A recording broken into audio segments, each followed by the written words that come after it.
Hi everyone, so today we will learn how you can get these sort of lines in your code blocks. You can see I'm getting a horizontal line here as well as the vertical line.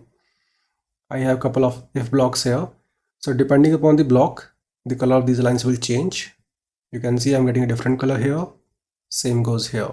Now the question here is how you can get these sort of lines in your code blocks. To have them, you have to follow my settings.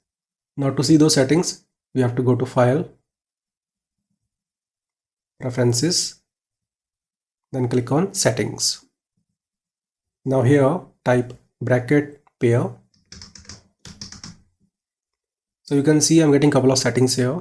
The first setting is bracket pair colorization. You can see it is enabled because I have checked it. So make sure you also check it. The second setting is for the vertical and horizontal lines. So this one is for the vertical and this one is for the horizontal. If you click here, you will get three options: true, active and false.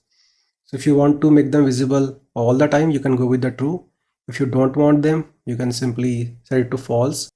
But if you want to show them only when the code block is active, you should pick this option. Same goes in case of horizontal. The next option is highlight active bracket pair. So make sure it is checked, and you can see it is clearly written here, controls whether the editor should highlight the active bracket pair. So in case you want the active code block to stand out, you should check this option. So you got four settings here. The first one is this, the second one is this, the third one is this, and the fourth one is this. Just follow these settings to get those lines in your code blocks. So I hope you understood how to achieve this. See you in the next video. Have a nice day.